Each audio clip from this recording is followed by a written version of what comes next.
భారతదేశానికి స్వాతంత్రం తీసుకురావడానికి ఎన్నో పోరాటాలు చేసినటువంటి గొప్పైన వ్యక్తి. ఆ పోరాటాలు కూడా అహింసా మార్గాన, శాంతియుత మార్గాన పోరాటం చేసి సమాజాన్ని ఒప్పించి మెప్పించి భారతదేశానికి స్వాతంత్రం తీసుకొచ్చినటువంటి మన మహాత్ముడు జాతిపిత గారి యొక్క కార్యక్రమాన్ని నిర్వహిస్తా ఉన్నాం. ఇటు కార్యక్రమాన్ని ఉద్దేశించి కవి పండితుడు పూర్వజు వీరాచార్యని మాట్లాడవలసిగా సాధారణంగా విజ్ఞప్తి చేస్తాం.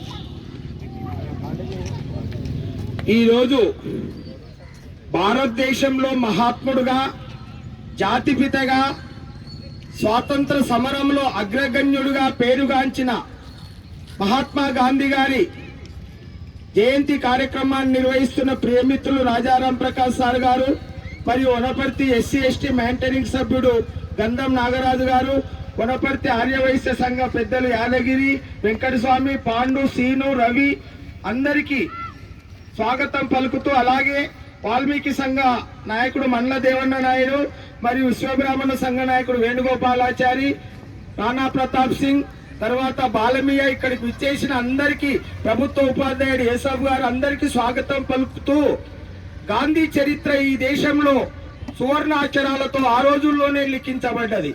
ఎందుకంటే ఈ దేశానికి స్వాతంత్రం సంపాదించిన అగ్రగణ్యుడు గాంధీజీ అని చెప్పడం నిర్వివాదాంశం. ఎందుకంటే ఆయన జీవితాన్ని మొత్తం సర్వస్వం భారతదేశానికి అంకితం చేసిన మహనీయుడు.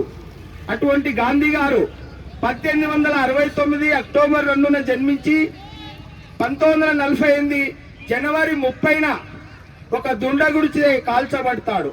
గాంధీజీ అంటే నచ్చని వ్యక్తిచే నాథూరాం గాడ్సే అంటారు. అటువంటి గాంధీ గారు మన భారతదేశ స్వాతంత్రంలో అగ్రగణ్యుడై సత్యము, అహింస, శాంతి ఈ 3 సిద్ధాంతాలను నమ్మి స్వాతంత్ర పోరాటంలో ముందుకెళ్లిన మహనీయుడు. అందుకే ఆయనను మన భారతదేశము మహాత్ముడుగా, జాతిపితగా గౌరవించుకుంటాం. అటువంటి గాంధీ గారు తన జీవితంలో ఈ పోరాటాలు చేస్తున్న క్రమంలో అతడు సత్యాగ్రహము, సహాయ నిరాకరణ అనే ఉద్యమాలను తీసుకొని భారతదేశానికి ఆంగ్లేయులు 200 సంవత్సరాలు పరిపాలిస్తే వాళ్ళని శాంతియుతంగా సహాయ నిరాకరణతో వాళ్ళ దేశానికి తిరిగి పంపిన మహనీయుడు. కొల్లాయి గట్టి, చేతకర్ర బట్టి, నూలు వడికి, మురికివాడలు శుభ్రం చేసి అనేక కులాలను, మతాలను సమైక్యం చేసిన మహనీయుడు మహాత్మా గాంధీ గారు. ఆయన ఆ రోజుల్లో గుజరాత్లో పోర్బందర్లో ఆర్యవైశ్య కుటుంబంలో కరంచంద్, పుత్లీబాయ్ అనే పుణ్య దంపతులకు జన్మించాడు. ఈ సందర్భంగా నేను ఒక మాట చెప్పదలుచుకున్నాను.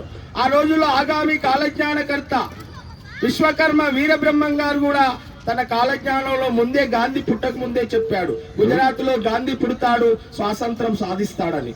ఇవన్నీ చరిత్రలో సత్యాలైనవి. అటువంటి గాంధీ గారు దక్షిణాఫ్రికాకు వెళ్లి, అంటే గుజరాత్ లో చదువుకొని న్యాయవాద వృత్తి, బారిస్టర్ కొరకు ఇంగ్లాండ్ వెళ్ళాడు. వాళ్ళ సాంప్రదాయ కుటుంబం.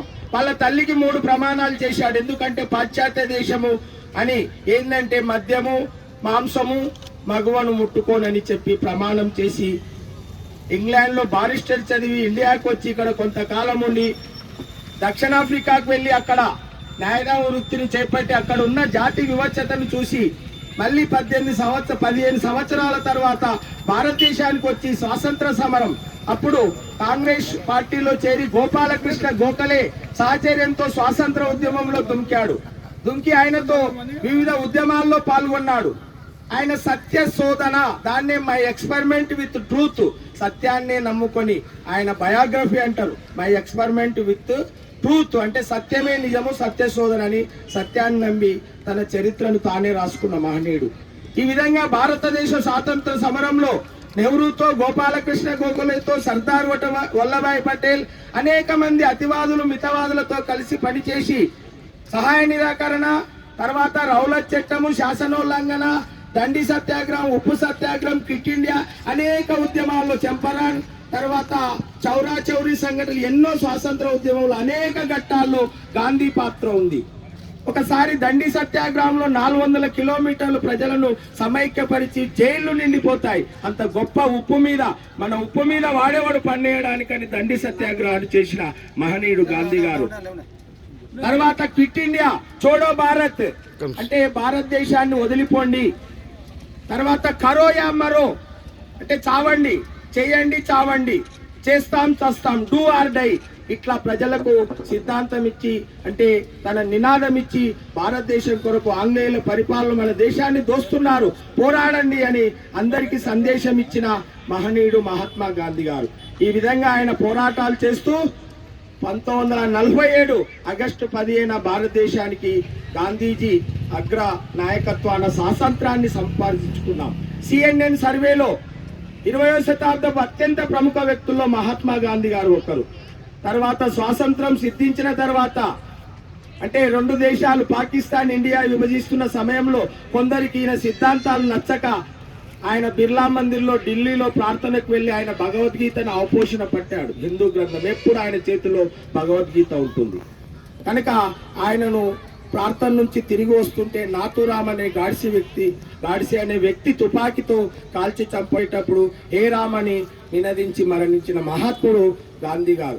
మహాత్ముడైన గాంధీ చరిత్రను ఈ భారతదేశంలో ఆచంద్రార్కము సూర్యచంద్రులు ఉన్నంత వరకు ఈ దేశంలో మిగులుతుంది. ఆయన ఆశయాలను పాటించి మనం కూడా సత్యము శాంతి ద్వారానే సమస్యలను పరిష్కరించుకోవాలని తెలియజేస్తూ ముగిస్తున్నాను.